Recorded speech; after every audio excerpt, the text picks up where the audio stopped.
So, hello to the third panel.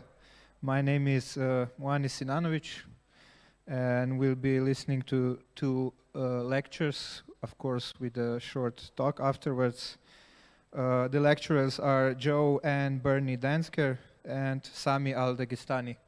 We'll start with Joe and Birnie Danzker, who is a curator and a cultural historian. She's a former director and CEO of the Biennale of Sydney, Fry Art Museum Seattle, Museum Villa Stack Munich, and Vancouver Art Gallery. She curated and co-curated more than 100 exhibitions at these museums and at institutions such as Solomon R. Guggenheim Museum and International Center of Photography, New York, and Deutsche Guggenheim, Berlin. Birnie Danzker edited and contributed to more than 50 publications. She presented at numerous academic forums and institutions such as Central Academy of Fine Arts in Beijing, China Academy of Art Hangzhou, the Young Museum in San Francisco, Humanities Research Center, Australia National University, and so on. She will in 21-22 academic year lead a masterclass on curatorial practice at Fudan University in Shanghai. The title of her lecture is The Promise of Equality. So, please. Thank you, Martin. Thank you very much for the invitation to be here. Thank you for being here. So I'm speaking from Vancouver, from Canada, which means it's now exactly 4 o'clock in the morning. So if I fade out at some point, please forgive me. But I want to begin by acknowledging the country on which I live and work. And it's the magnificent unceded ancestral territories of the Musqueam and the Squamish and the Tsleil-Waututh nations in what is known as Vancouver. And I wish to pay my respects to the traditional custodians of this land and their chiefs and their matriarchs and elders, past, present, and emerging. I was born on the other side of what's known as the Great Ocean, on the unceded territory of the Turrbal people in Meanjin. And today that's called Brisbane, Australia. And it's very close to Maiwa, which is the river forged by the rainbow serpent or great carpet snake, which winds through the city. I grew up in a place called Coorparoo in Brisbane, the Turrbal word for dove. As a special treat, we would drive up to the observation deck on Mount Cootha, and that's where the Turrbal people would collect honey from the bees. And my family would watch Aussie Rules and Wollongabba, which was the Turrbal word for a fight talk place. And I went to university in Indooroopilly, the Turrbal word for a gully of running water.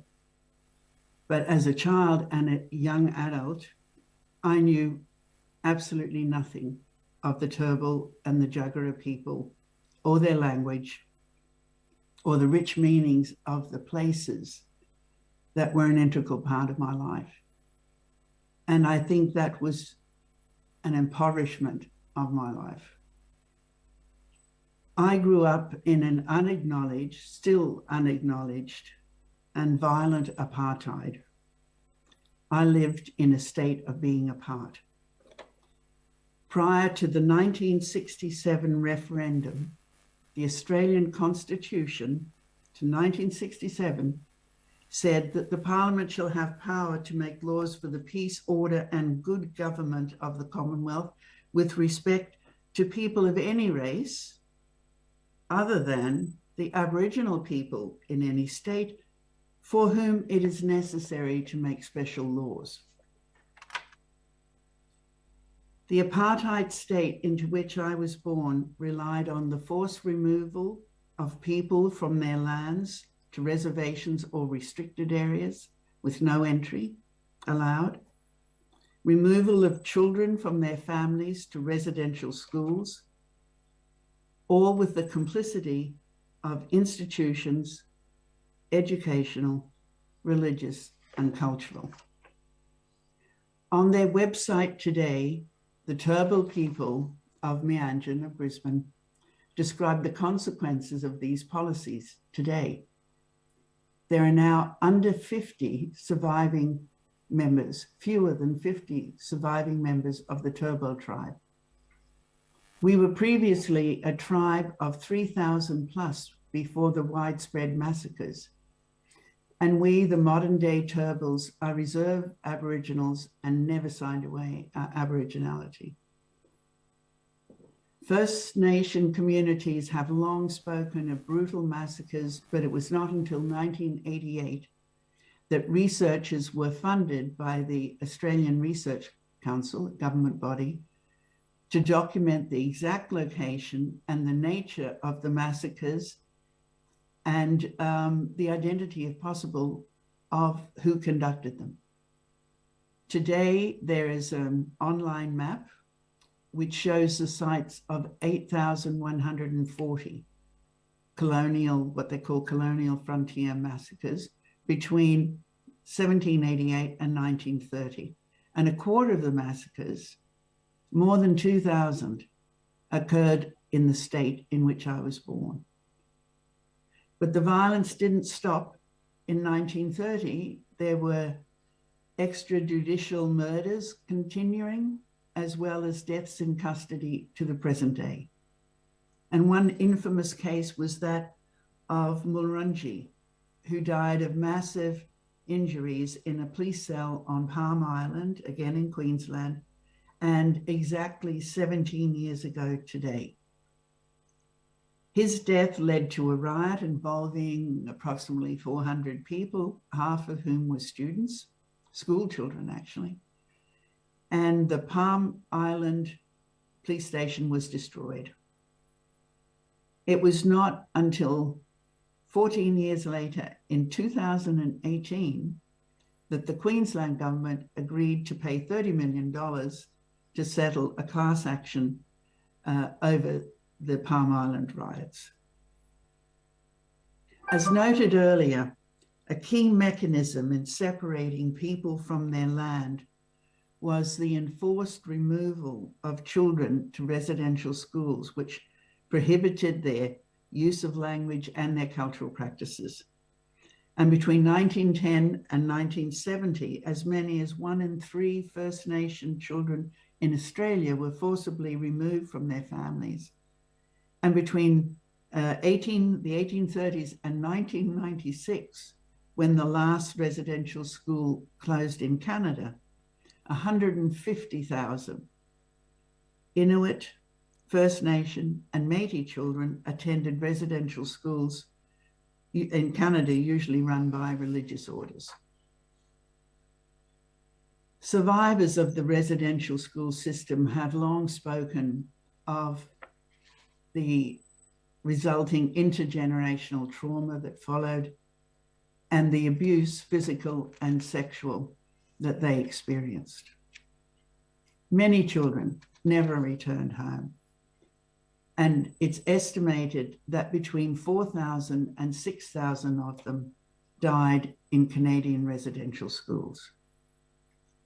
In May this year, the remains of 215 children, some as young as 3 years old, were found by First Nation teams in unmarked graves in the vicinity of where a residential school was, in the province where I'm living in British Columbia, using ground-penetrating radar technology.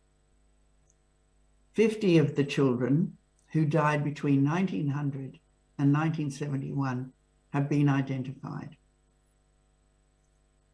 For First Nation communities, the discovery has been a devastating reminder of the failure of institutions, governments, churches, and schools to fulfill their promises of equality, citizenship, education, opportunity, and above all, safety for their children.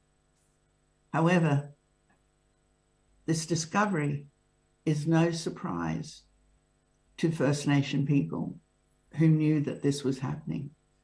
and tried to make their concerns known to no avail.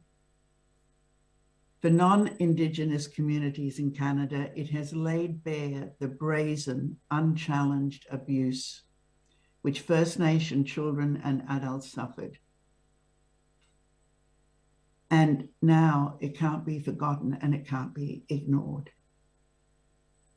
So where do cultural institutions stand in all this?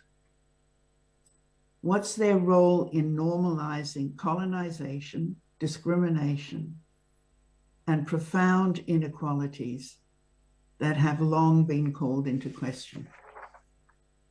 More than 30 years ago, in a 1988 interview titled "The Struggle Against Cultural Apartheid," Anishinaabe Saulteaux First Nations artist and curator Robert Houle cited a 1982 Commission report on Canada's federal cultural policy.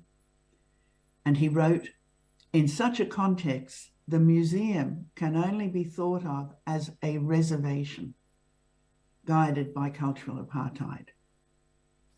And in 1990, I contributed an essay titled "Organizational Apartheid" to Third Text. And I wrote that cultural segregation is such a fundamental aspect of Western society and its justification so entrenched in our vocabulary and our institutions, it has become almost invisible. The terminology of control is ethnic, native, minority, amateur, and of course, quality. In January 1991, Haida artist Chief Gitska made a presentation to a constitutional commission on Haida Gwaii, on the island of Haida Gwaii. He said, "We learned your system, and now it's your turn. Take time, learn, listen. We have things that can help. Do not be dead ears."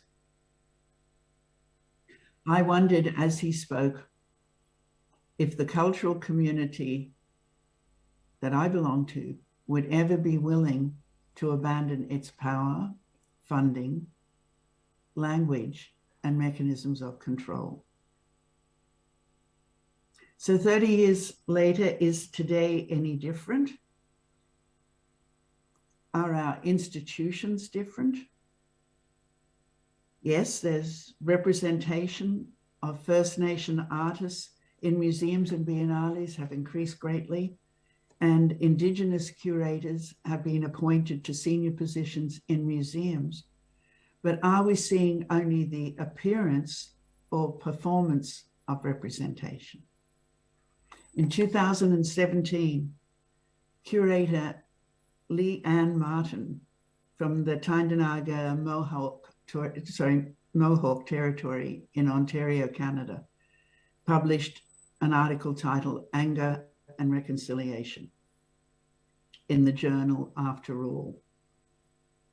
She spoke of the continuing categorization of Indigenous art practices in ethnographic terms, and how these conditions are still largely the case. And she concluded her essay by saying, Indigenous arts professionals throughout the world have developed a formidable intellectual force that challenges the basic premise of Western mandates and practices, but drastic conditions still exist throughout the world. In July 2017, around exactly the same time that Leanne Martin's essay was published, I arrived in Sydney to take up the position of Director and CEO of the Biennale of Sydney. I'd prearranged that my first meeting would be lunch overlooking Sydney Harbour, lovely restaurant, with two elders of the Gadigal people of the Eora Nation, Uncle Alan Madden and his brother Uncle Charles, or known as Chika, Uncle Chika Madden, on whose country I would be working. My purpose in arranging the meeting was to pay my respects to the elders and traditional owners of Gadigal country, but I hoped to also seek their advice on what they believe the Biennale of Sydney should be doing now and into the future. Looking to the future and to the 2020 Biennale of Sydney and to the appointment of the next artistic director in 2018, a year after my arrival, I believed that the next step would ideally be the appointment of a First Nations Australian to the role. When I arrived at the restaurant on time for my meeting with Uncle Alan and Uncle Chika, they were already comfortably ensconced in the restaurant waiting for me. As I sat down, Uncle Chika turned to me and asked if the board of the Biennale of Sydney knew that I was meeting with them. And I said, no, but I'm sure they will be very pleased to know that we met. And he said, perhaps we should meet after you've told them. I tried to recover the moment and I said, well, we can certainly do that if they prefer, but wouldn't they like to have lunch anyway? Uncle Chika replied, Joanne, we are tired of talking and nothing coming of it. Our brightest and our best have just been awarded their doctoral degrees, but we don't know if they will find any paid permanent positions. We are tired of our children being hired for positions tied to grants, and as soon as the grants run out, they're laid off. And we're tired of our children being in constant training.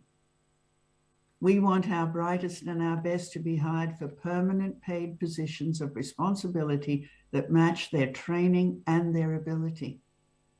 And when you have permanent positions not tied to grants and not low paid and not token positions, but responsible leadership roles, then we can talk. I said I would get back to them once this has been accomplished, but for today, could we eat together? And we did, and had a wonderful, memorable lunch. A year later, in July of 2018, with tremendous consensus and support from Biennale exhibition partners and a deep commitment from the board of directors who make the final decision as to the appointment, Wiradjuri artist Brooke Andrew was appointed artistic director of the 2020 Biennale of Sydney. It was the first time in its 50-year history that the Biennale of Sydney appointed a First Nations Australian curator, an artist, to that role. 2 years later, in March of 2020, his landmark Indigenous and artist-led exhibition, Niran, was opened to international acclaim.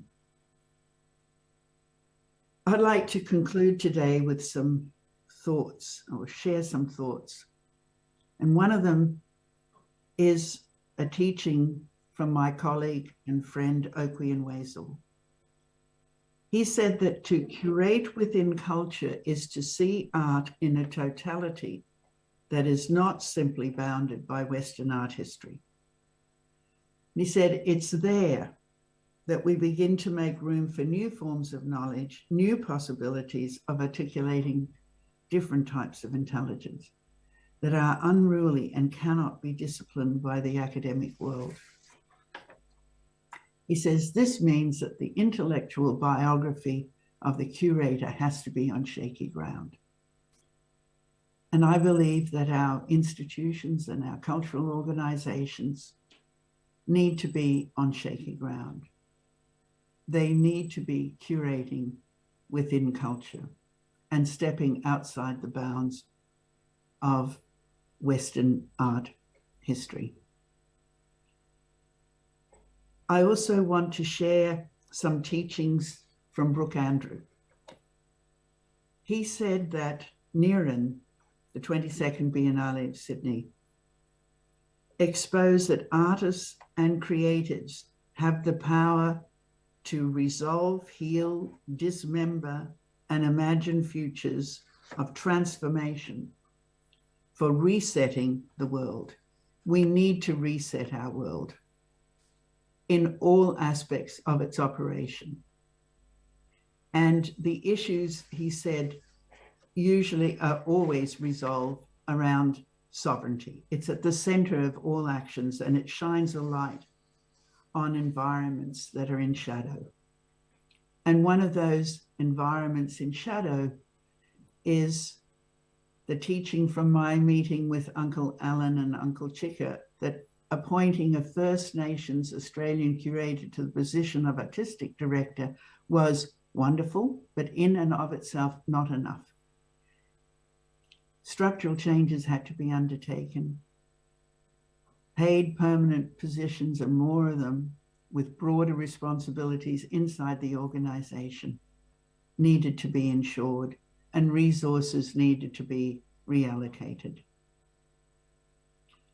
I believe that the apartheid and the system fictions and the language and the hierarchies and classifications of the Western canon are exhausted. And we need to be working within culture and with knowledge that is deeply embedded in place, country, language, culture, protocols, and fundamentally different values. And those of us who work in cultural institutions and in biennales, I believe, need to constantly question whether we are indeed delivering the equality and shared cultural citizenship that we aspire to and promise. And as Mahret just said, it gets down to giving over the mic and handing over the possibilities to others as well. Thank you. Thank you very much.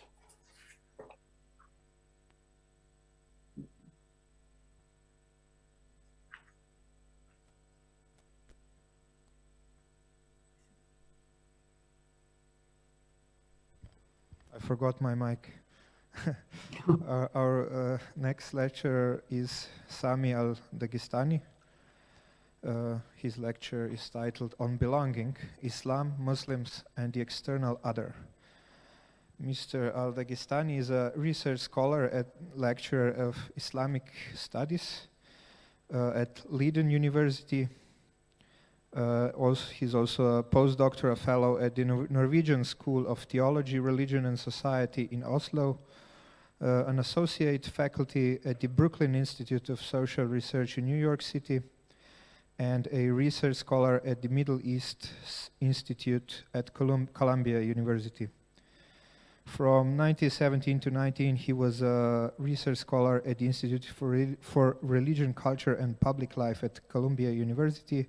Between 17 and 18, research fellow and lecturer at the Department of Culture Studies and Oriental Languages at the University of Oslo, and before a lecturer at Leiden University also. Previously, he studied Arabic and Islamic Studies in Sarajevo, Cairo, Rabat, and at the Institute of Islamic Studies at McGill University. He has published on Islamic intellectual history and classical and modern economic thought in Islam. He co-edited Osvobajanje Iraka, which means freeing the Iraq, and Islam in Bližnji Vzhodi, as well as translated to Slovenian Ibn Battuta's Rihla and Ibn Tufail's Hay Ibn Yaqzan. His recent monographs are Ethical Teachings of Abu Hamid al-Ghazali and The Making of Islamic Economic Thought, which was published at Cambridge University Press this year. So I give a word to you. Thank you for that. Good morning, everyone, or good afternoon, rather. I would like to thank the organizers, especially Nevenka and Dusan, for their warm invitation and also for being bold enough to include Islamic and non-European perspectives into this important conference. I support the efforts of the Perennial project and look forward to engaging also with other participants. Can you guys see the PowerPoint well, just to make sure? Yeah, okay, wonderful. So just a brief note that I'm not an artist, and given my background in Middle East and Islamic studies, this might be a slightly different and perhaps more conceptual take on things, whereby I look into some instances of Islamic history in the Mediterranean basin and the various theories of the ethical subjectivity within Islamic intellectual traditions. So this paper focuses on aspects of divergence and belonging of Islam and Muslims as the external other. I would like to critically engage with the concept of the Enlightenment reason and its universalism as part of modernity's predicaments, which in turn altered the local cosmologies and customary practices in the Muslim majority countries at the turn of the 18th century. In times when the Middle East and the Muslim world as a whole, and I have to emphasize that the very term the Muslim world is a very problematic concept that was created as a matter of fact in the 18th century, is facing various political, social, and economic stalemates, including war interventions, which are also the result of foreign powers' involvement into the region for the last couple of centuries, being often designated as a sectarian region, and when Europe is facing new influxes of migrants coming from the MENA region, Middle East and North Africa, the political, mediatic, and academic circles are at times linking these processes with the use and abuse of power, racism, and Islamophobia on one hand, but also to a much lesser extent with the notions of tolerance and cohabitation on the other, between the two worlds that have been historically interpreted to be on the opposite ends, namely the Islamic and the Western. Even in the very notion of these two designations, we're using two opposite or rather unequal terms, one allegedly belonging to a historical, geographical, other to religious, exotic realm, the Muslim world and Europe, or Islam and Euro-America. According to the philosopher Kwame Anthony Appiah, the first recorded use for a word of Europeans as kind of person comes out of the history of conflict.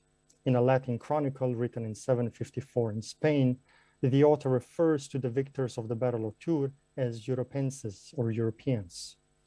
So simply put, the very idea of a European was first used to contrast Christians and Muslims. And even this is a oversimplification, since in the 8th century, much of Europe was not yet fully Christian.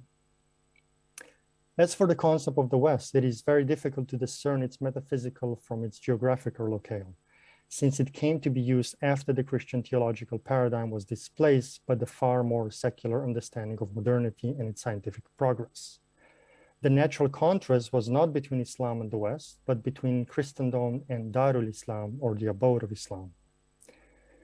What we by the common denominator call the Muslim world, and again, highly problematic concept because it stems from the so-called colonial gaze, which sees Muslim majority countries as an alleged cultural and political unit, managed to continuously preserve social processes within a culturally and not necessarily theologically Islamic framework.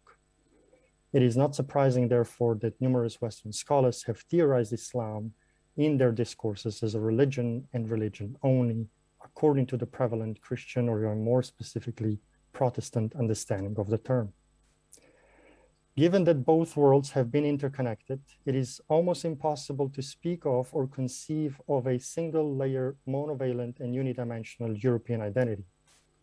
The fact that Aristotle and Plato cannot be fully understood without knowing also the classical Arabic Islamic philosophy of Ibn Sina or the great commentaries of Ibn Rushd, and the merging of Neoplatonism and the idea of oneness of God, or Tawheed, which is manifested in scholasticism, confirms the point that Aristotle and Plato, due to their immense influence they had on Muslim philosophers, are from a philosophical point of view also Islamic thinkers, and the other way around. The scientific paradigm of Muslim scholars who introduced the scientific method and Islamic scholasticism in the Middle Ages contributed to the emergence of humanism and the Renaissance. Euro-America in this context is hence very much entangled into the scientific philosophical structures of Islamic thought. Europe as a civilization was formed before the industrialization, which was, in the words of Hisham Jait, neither a quantitative category nor a creation of a particular worldview. The universality of Europe is displayed in the idea that a human life is a value in itself, which comes with certain rights and liberties. Reason as a universal category, which liberated the human being from the shackles of ideology, is nonetheless the same reason which took stock in the antinomies of the Cartesian principle and enlightenment. This has had repercussions also for the colonized world, especially the Middle East and North Africa.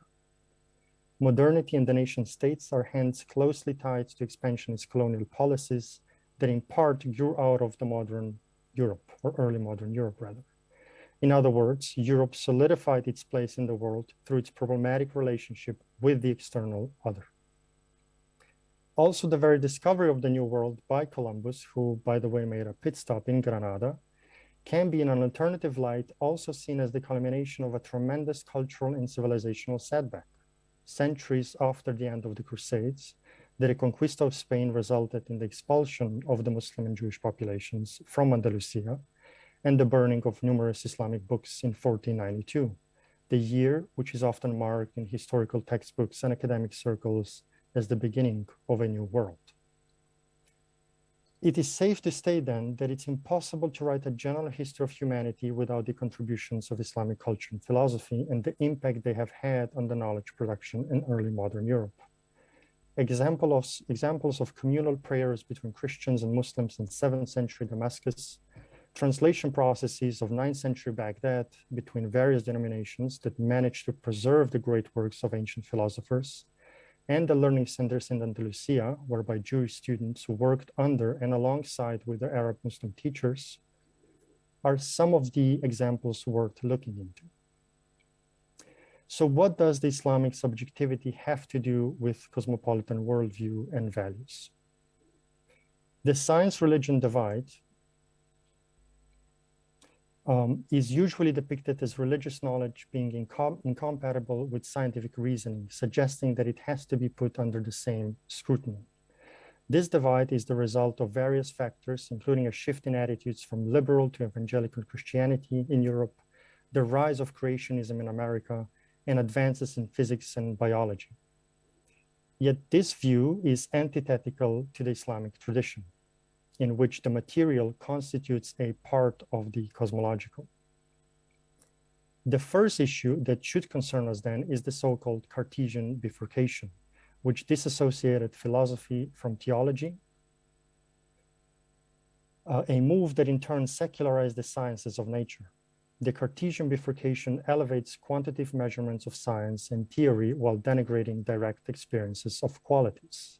This distinction between false and true, or uni and multidimensional aspects of the universe, is encapsulated in the scientific revolution and its main representative in the philosophy of René Descartes, who believed that only that which is measurable is true.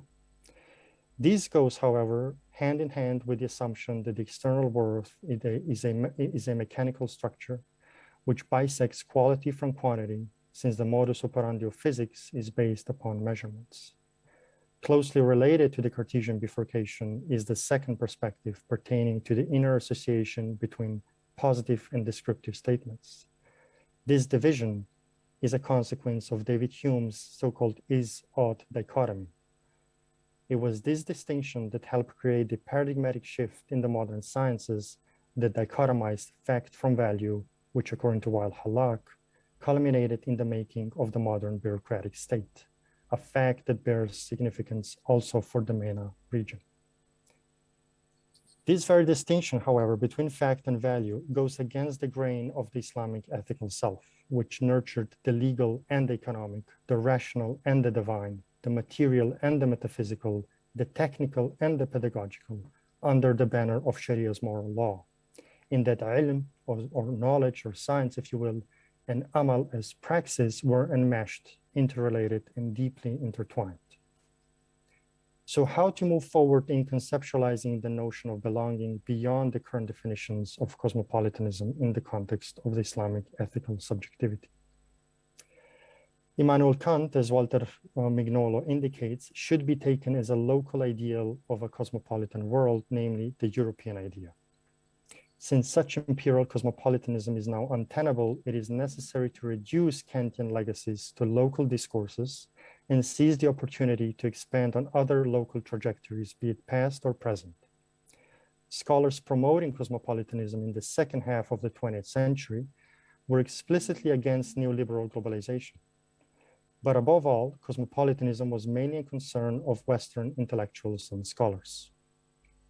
As Mignola writes, in the 80s, globalization was the rhetorical term to describe neoliberal imperial designs in the remaking of global coloniality. To maintain cosmopolitan ideals, we, those engaged in this project, have to decolonize cosmopolitanism, which means moving towards a decolonial cosmopolitan order, that it's no longer modeled on the law of nature discovered by a particular perception of sciences. So the decolonial political, if we want to frame it in this way, has to confront the imperial political. Now, all of this has a direct repercussion for the types of knowledge, humanities, and for the art world itself.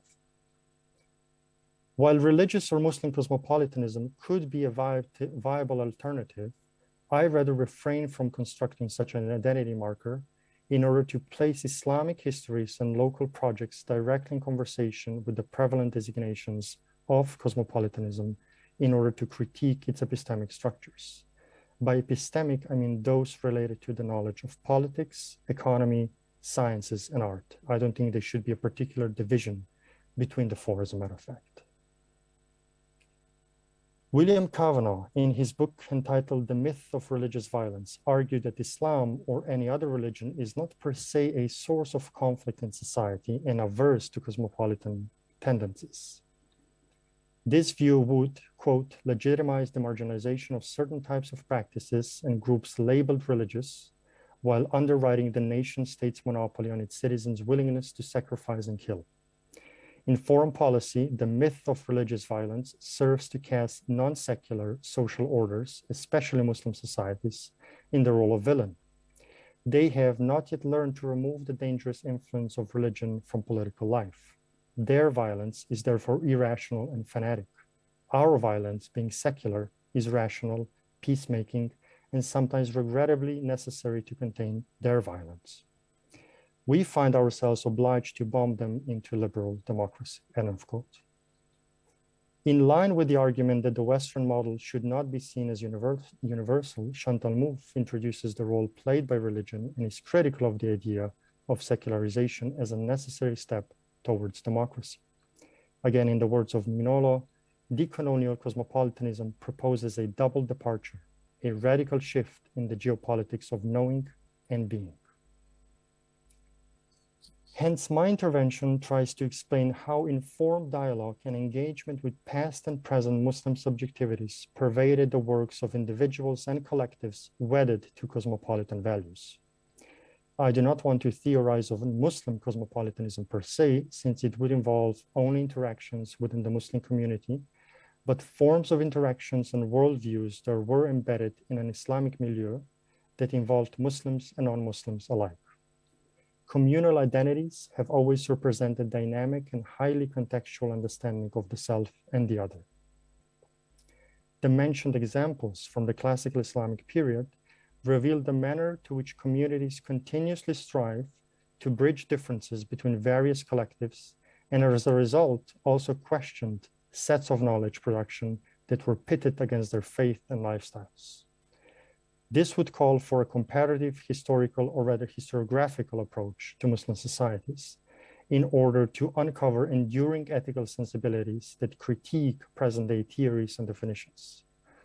It is time then to move beyond the sensational headlines of the contemporary media and political pundits about the Islamic threat or pervasive immigrants, because one, they're historically incorrect, and two, they obliterate the multiple historical interactions between Muslims and non-Muslims. From 7th century Medina, where the first Muslim community lived with their Jewish and Christian counterparts, to 9th century Baghdad and translations of Indian, Persian, and Greek treaties, to 12th century Granada, to late Ottoman Empire in Palestine, known for their political and religious multiplicity.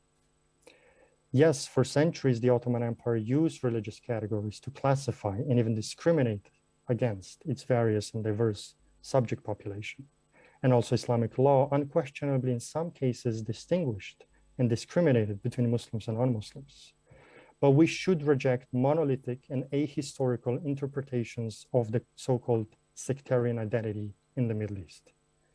These connections, despite occasional politics of intolerance and brutal force, nurtured in their own way cultural pluralism that were kept alive for a millennium. So in the words of Khairuddin al-Junayd, we should think positively of a style of thought, a habit of seeing the world, and a way of living that is rooted in the central tenet of Islam, which is that everyone is part of a common humanity, accountable to a higher order of things in which we are morally responsible to one another. Thank you for your attention.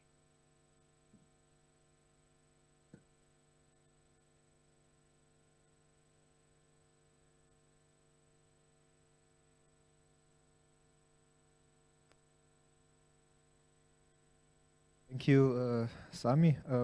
We're starting a short discussion with both of our lecturers. So I would like to pose the first question to Joanne. Yeah, when we talk about these changes in the cultural currents and the cultural institutions and so on, we usually talk in the context of division between North and South, the division between former colonizers and now neo-colonizers, and former colonized and currently neo-colonized people. But what we usually leave out, what is usually left out here is, in my opinion, a belt of white people on the periphery of the white world, of the periphery of the first world. I mean, like Southern Europe and Eastern Europe, where situation is kind of complex. In Slovenia, for example, a lot of leftists or maybe more liberal intellectuals were like very proud in the 90s to become this part of the white world, of the Western world, and they embraced this Western identity fully, but without having an experience of being a colonized nation.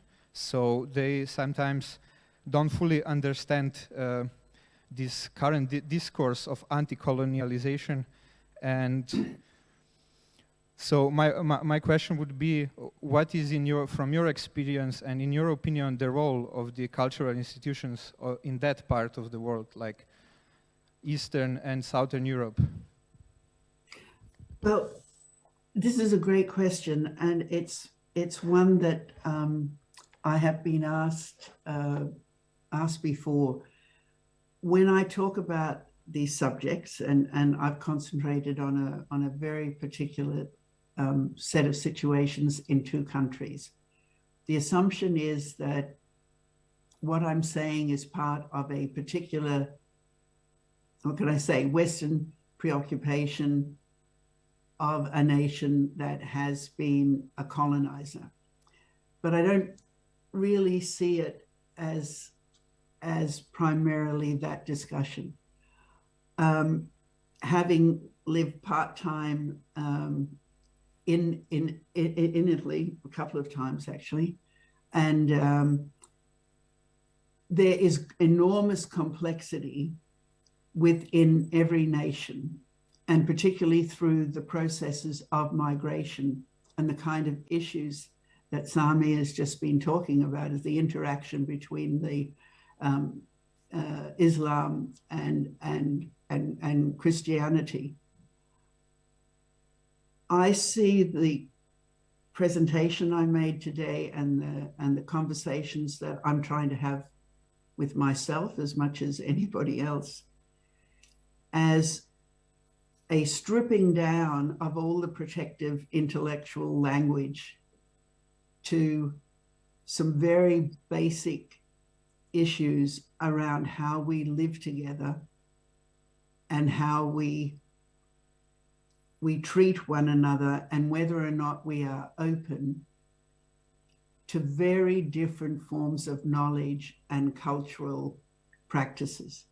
Whether you're in Italy, you know, I lived in Milan. I lived sort of between Munich and Naples, and that division of the north-south even of Italy and the enormous cultural complexities that are there now intermix with the issues around migration and where these cultural responsibilities lay.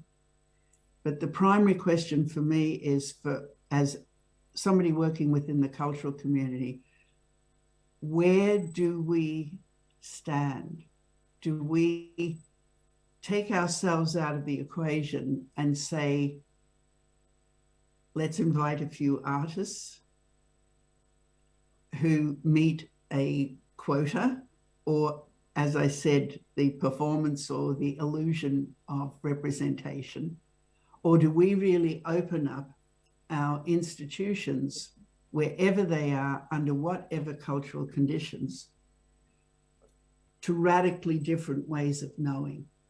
And do that not by interpreting that and holding on to our own positions, but, as Mahret said, handing over the mic, stepping back, giving our funding to a radically different set of views from what we already hold. And I am finding for myself that I'm stripping down my language to the most simple, because even terms that we use like governance, they're military terminology. It's military terminology. And when you talk about Cartesian ways of thought, I was, I don't know, 5, 6 years ago, I was I was asked to speak at a seminar about why Western culture is so geometric. And I really didn't know what they were talking about. So I think, and then I did some research and I decided, well, it is.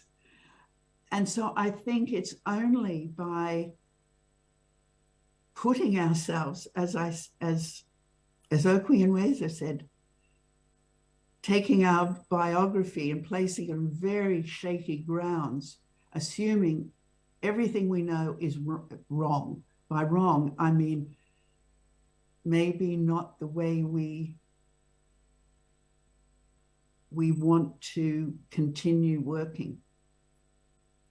And that creates all sorts of possibilities, regardless of whether we're in an obviously colonized state or one that is simply highly complex in its identities.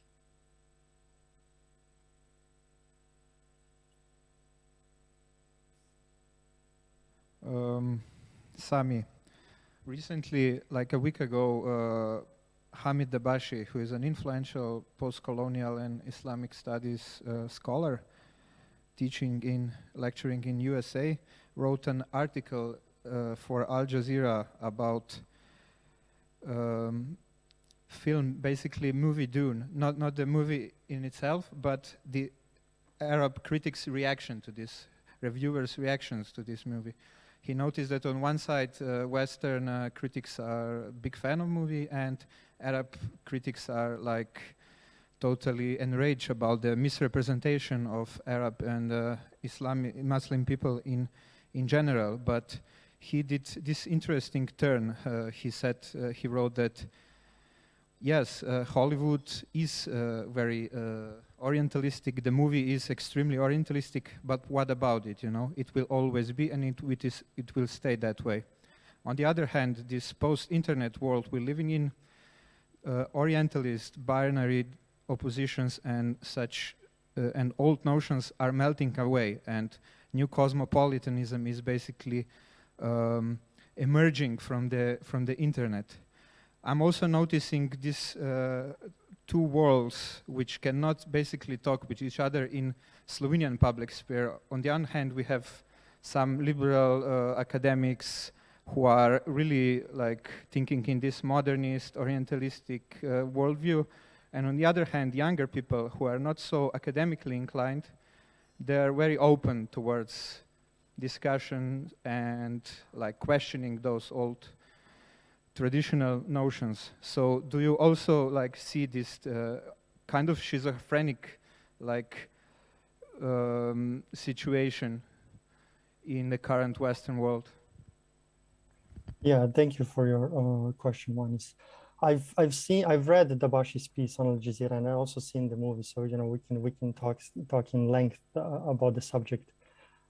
I would start first with saying that, as Dabashi in his piece also states, which is a very interesting point, that it's not really about the Arab world in this context, right? Orientalism is not really about the Arab world. It is about the Western world, right? Or in the context of June, he says, Hollywood is not about the Arab world. It's about the representation that we see in the West, or specifically in Euro-America. This goes back centuries, right? Not decades, but really centuries. It's about the imposition of sets of knowledge that were forced through the colonial project onto the MENA region, right? The Middle East and North Africa, and other parts of the world, as a matter of fact. This imposition is not always, forced through a military intervention, but first and foremost through different sets of knowledge production, right? So that's why we're talking usually within Islamic and Middle East studies, usually refer to that as epistemic violence, right? An epistemic violence has been created within the local traditions, local trajectories, be it in North Africa, Middle East, or any parts of the world. A lot of that has to do with what you said, the notion of representations. Why there is a need to represent, and by representing, reproducing someone, right? What is the aim of reproduction? Who does it strive for, right? What is the aim of that? So I think moving forward, before moving forward, what is really also interesting when we talk about the so-called Muslim contribution, or if you will, the Islamic contribution within the philosophy or humanities onto Europe, we're again turning and twisting this discourse as being focused on the quote-unquote rediscovery of Europe, and not necessarily on the local production of knowledge and of histories and on philosophies within the Muslim Arab world, right, or the Arab Islamic world itself. So I think what is important is, moving forward, is a sort of rediscovery and reimagining of our own pasts, right? Historically speaking, but also contemporaneously. These identities are not monovalent, including a European identity. I don't think it's a monovalent, right? Usually we refer to a Judeo-Christian tradition, or we tend to perceive the ancient world as belonging per se to the modern Europe, the Roman and the Greek, right, worlds. Which is, historically speaking, that would be doing a great, I think, injustice to the Eastern world, right? If you ask any philosopher in the classical or the ancient world, if a philosopher or a scholar would know of certain centers of learning that are today prevalent in the modern Western world, probably the answer would be no. They were much more familiar with centers of learning in the, broadly speaking, Mediterranean basin, what is today even present-day Iraq and present-day Iran, as a matter of fact. So I think this is one way of moving forward. This is rediscovery of our own past and thinking critically of the very notion of monovalent cultures that are one-sided or one-layered, right? I think these identities are multiple, polyvalent, and they have to be analyzed as such. And I think this goes also for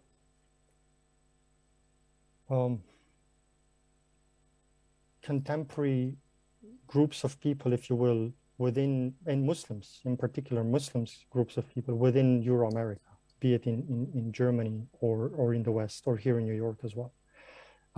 Folks are eager to learn more. Why? Because that knowledge has been actually cut off, either purposefully or intentionally or unintentionally. This is something to be discussed, how and why.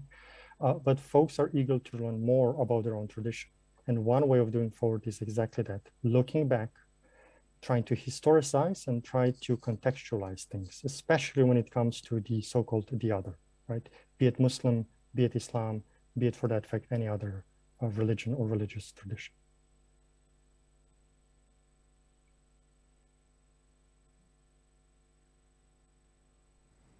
Joanne, when I read comments on internet, yes, I do that under the articles about, for example, Biennale and similar events.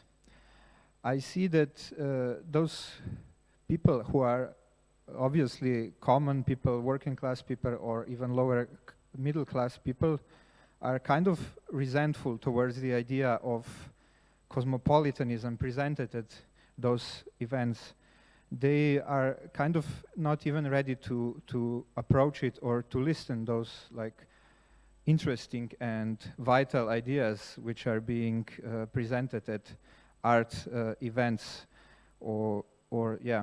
And the reason why this is such is hard to explain, but one of them could be that people are resentful towards this idea of like cosmopolitanism, which usually belongs to rich people, to higher class people, and they are like supposed to stay in their own countries, and this is the like hub of negative emotions coming from them. So I think it would be interesting to kind of introduce class question, economic questions, while talking about racialized world. Do you think art world is doing enough in this sense? Well, I think, you know, you're talking about very different situations depending on where it is. In the case of the Biennale of Sydney, one of the lessons I learned there was that the Biennale of Sydney is free. And it's also situated right across the city. And one of the places is an island, a contested island for all sorts of reasons. It was at one point a prison, colonial prison. It was also originally Aboriginal land, and then it was the main centre for shipping until the 1940s, and the producing that was a shipping centre in the South Pacific. And it's free.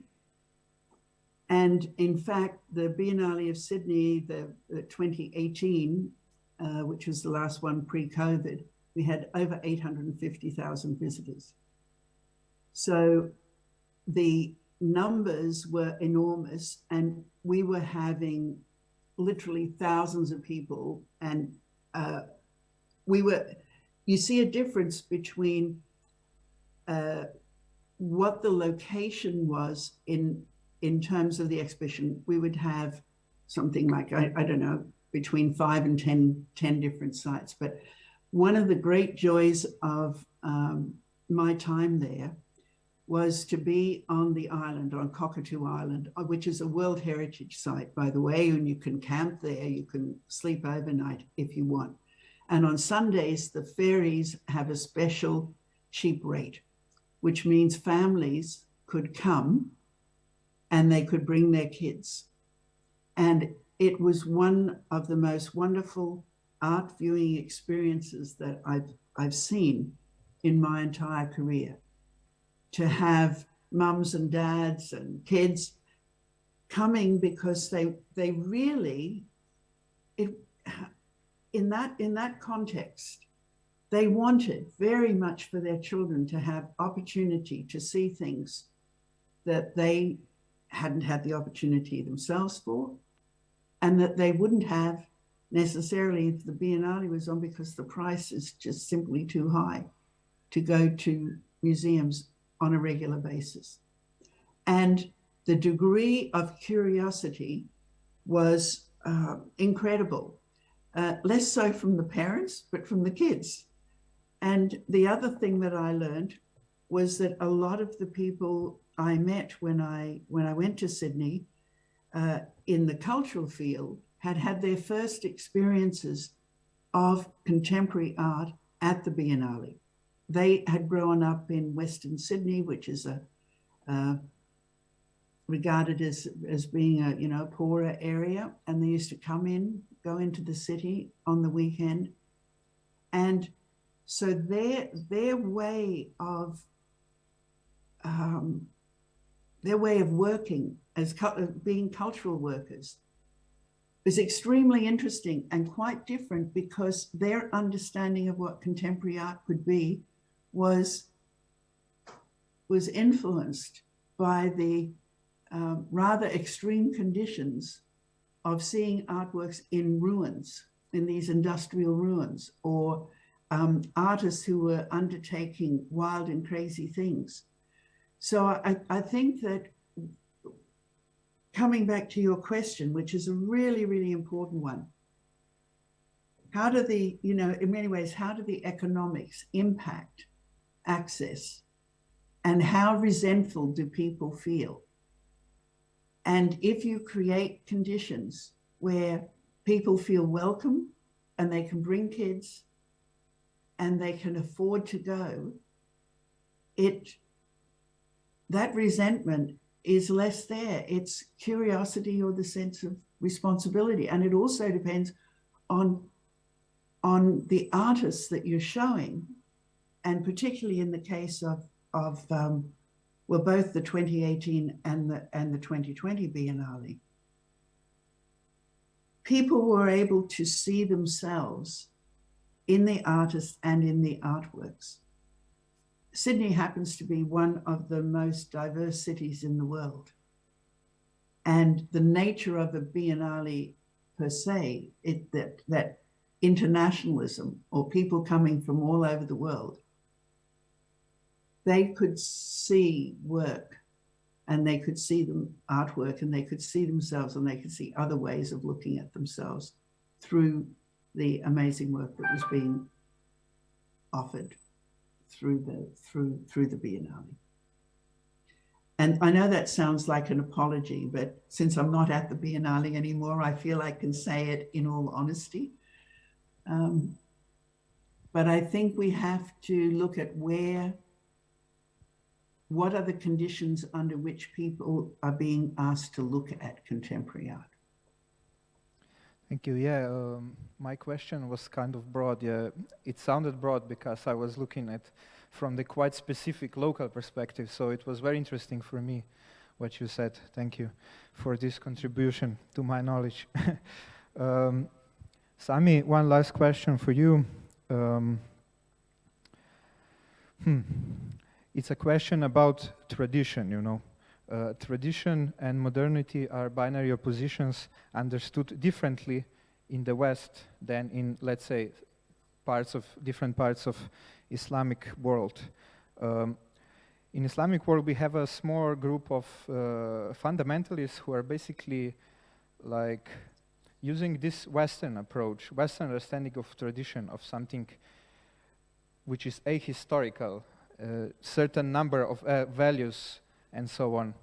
A few years ago, you translated this very crucial book of Thomas Bauer, The Culture of Ambiguity, which shows that there is certainly nothing we can call how do you say, this monumental, this non-differentiated tradition in the Arab and Ottoman world for a long time. So what would be your idea of Islamic tradition now?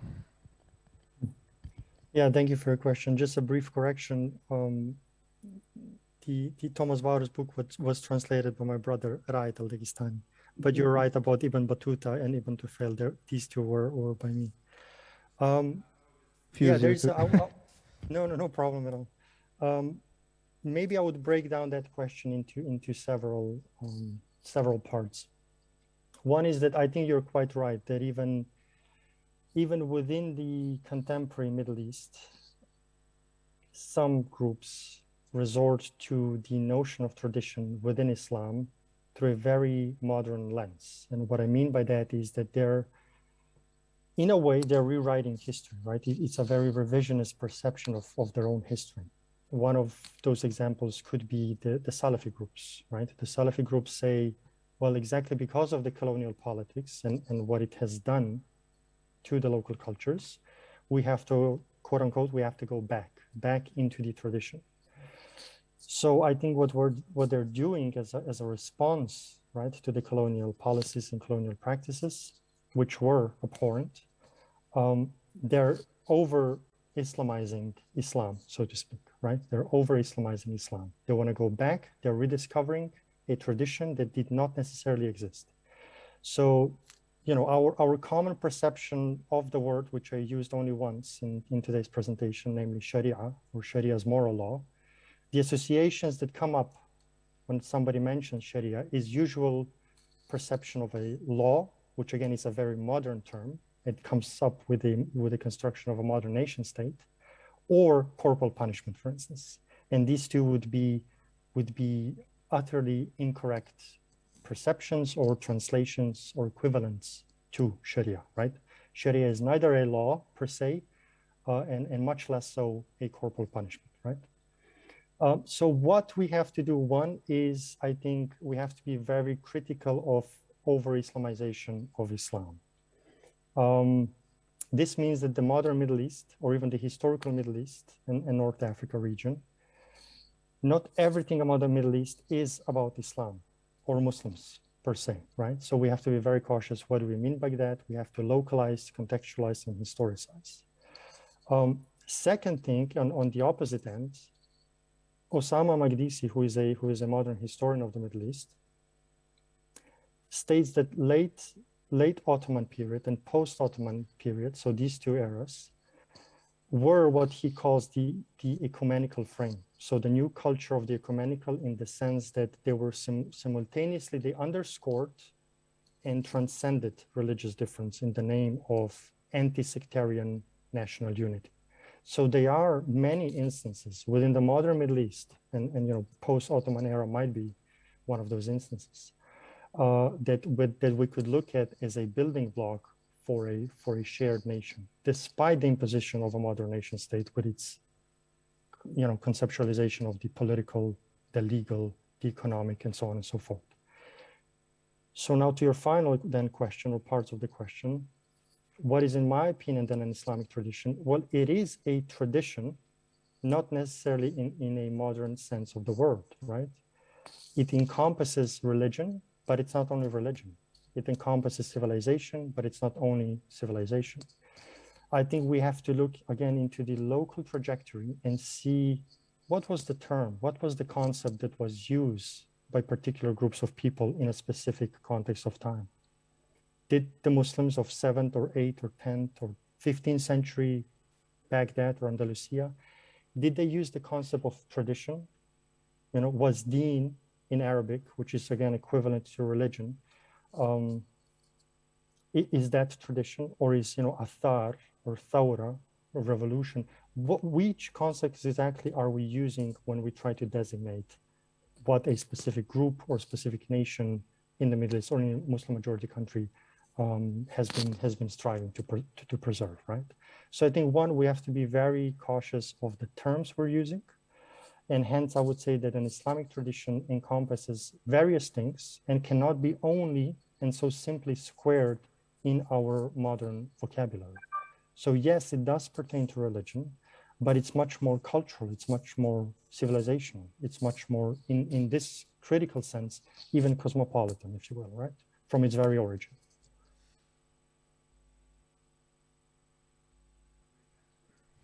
So we are being kind of late, so we're going to conclude this panel. I would like to thank our guests for their great contribution today. Hope we meet sometime live. Yeah. In person. In person, sorry. I won't wrap this day. It's hard to wrap it up. There were different topics. Like, it was quite diverse, but as I see, most of you were present here all of the time. I hope you all enjoyed. You are invited at 6 p.m. for a screening of Shy Radicals, which is a film portrait of our valuable guest Hamza Ehsan, an artist, writer, and activist, also a curator based in London and Maastricht. So, yeah. We'll meet here at 6 p.m. Thank you all for coming. Thank you. Thank you again to everyone and to the organizers.